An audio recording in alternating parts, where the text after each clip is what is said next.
this is how it is as I took it out of the case. I'm going to take it over to my good friend Chris Benavente, and we're going to repaint it, redo all the hardware, new pickups, possibly new electronics. Gotta be fun. See you in a couple months.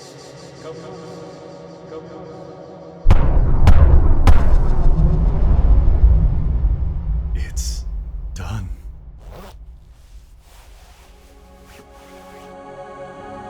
And it only took a couple months. Anyway, so the Carvin V440B looks a little different. It's not salmon pink anymore. So let's do a rundown.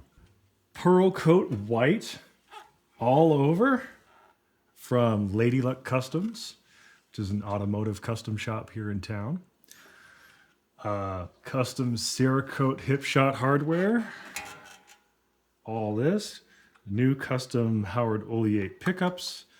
The original collar bridge, because paying $200 to have it Cerakoted versus paying $700 for a new one just to have it Cerakoted. Well, that's a no-brainer.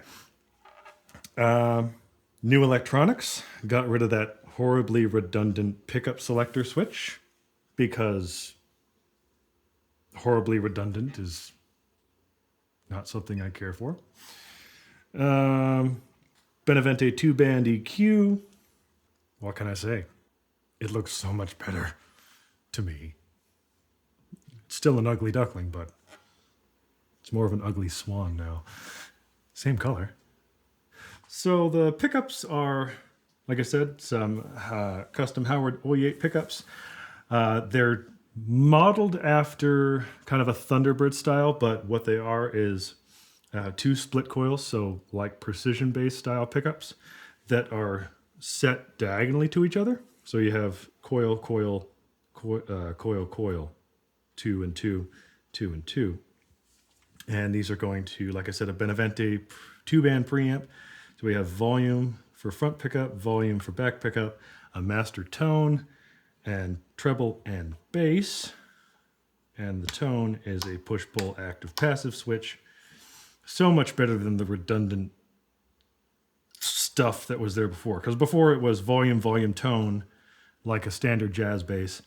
And we had like a 250 mid boost and cut passive circuit, and then a pickup selector.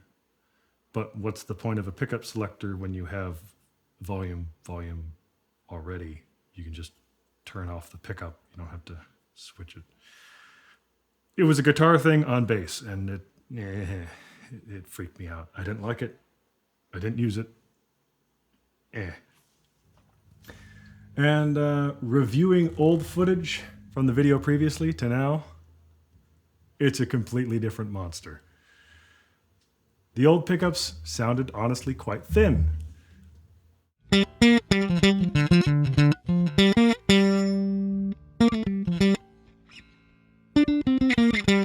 Nothing against the old pickups, that's what they were. New pickups and electronics, well,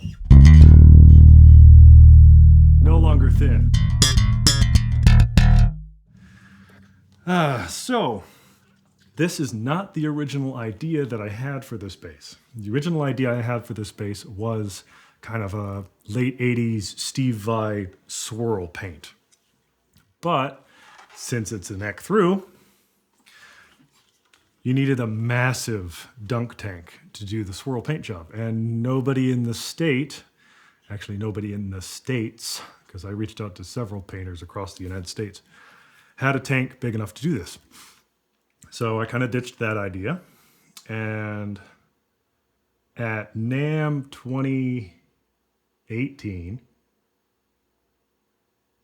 I saw Kiesel's new crackle paints. They're really cool, almost kind of like a swirl, but they were crackly and just really cool looking. So I called up Kiesel Guitars because it's a Carvin, Kiesel, you know. And I talked to the representative for a bit and I asked him, do you ever do refins on your older products? And he said, yeah, sometimes. What do you got? And I told him what I had. You know, it's a 1988 Carvin V440B. And he's like, yeah, we can't do that one. So that got shot down. And it was like, why? You're not proud of this ugly, amazing instrument?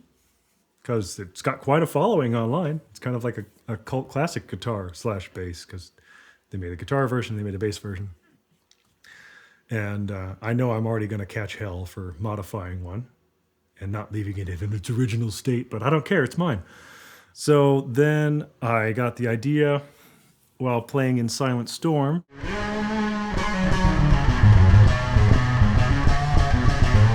Which was a original heavy metal band in the vein of 80s heavy metal. So I thought, oh, this is perfect for that. So I kind of got the idea from like the old Rudy Sarzo, Kramer? I think it's Kramer. Anyway, the Rudy Sarzo signature that had the rising sun on the white bass. I thought, okay, that's pure liquid 80s butt rock, you know. So I thought about doing that to this, and I had it all lined up. I was going to have Lady Luck do the white, and then I was lining up Kinatone to do a red hollow flash rising sun over this. So it'd be like, you know, hollow foil over the white. But when the paint was all said and done, and I saw it for the first time, because I gave her like full reign to do, you know, just experiment and have fun with it. So it's got 3 different pearls in it. It's got a copper pearl, it's got a juniper berry pearl, which is kind of like a pink and green, and then it also has a ruby pearl. And I don't know how well the camera will show that, but it's gorgeous. And so I got it back from her, and after just a couple hours of having it back, I was like, no, I can't put anything on top of this. It looks too good the way it is. It's just such a deep pearl white. It is a Cadillac white, so it is a car paint white with the pearls in it. And then I started thinking about the hardware, because the hardware originally was just gold. And then I had Chris Benavente not only route out for the new pickups and the preamp and all that, but I had him Cerakote everything a matte gold finish, and it looks so good. It turned out so good. I couldn't be happier with this thing.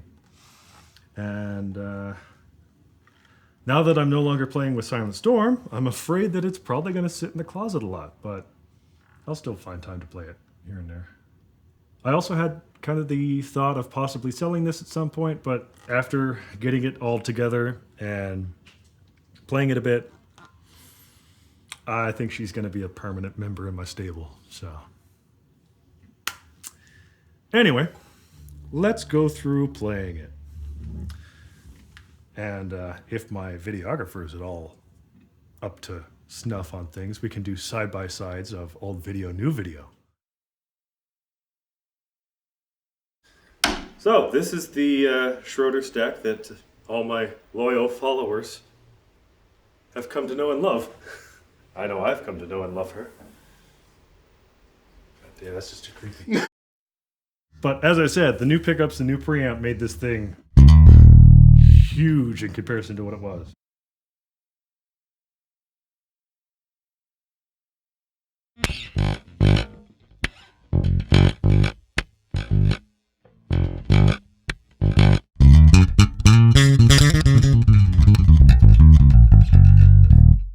Yes, it is currently tuned in E flat across, because that's what Silent Storm liked to play in. So, I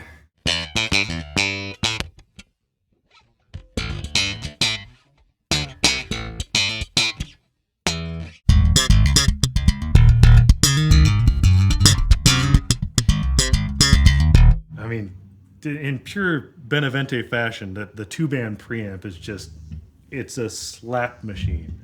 This is the same preamp as my green bass, so it's...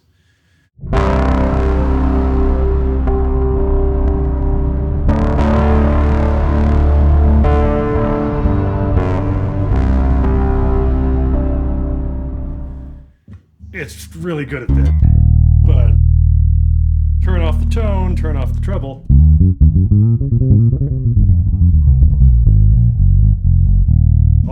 All the bass you want. So if you ever want to do like really heavy studio bass, this preamp is so good for that.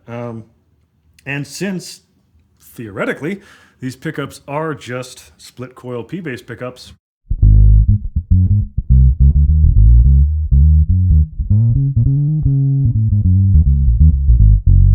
they're perfect for that.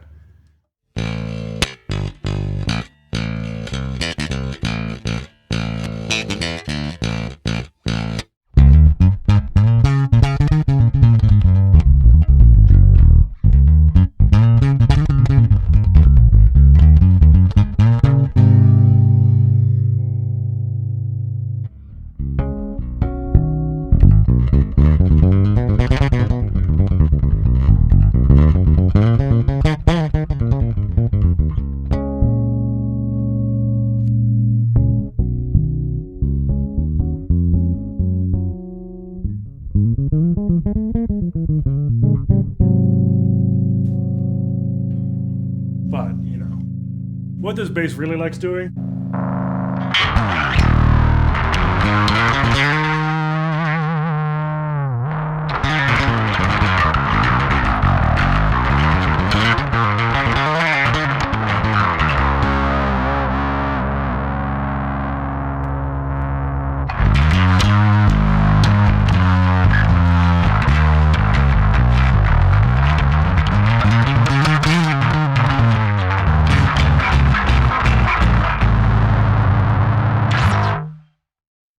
might be a little much. But it's finally done. It only took 5 years, but it's done now. 4? 4. 3? 4. 7? I don't know. But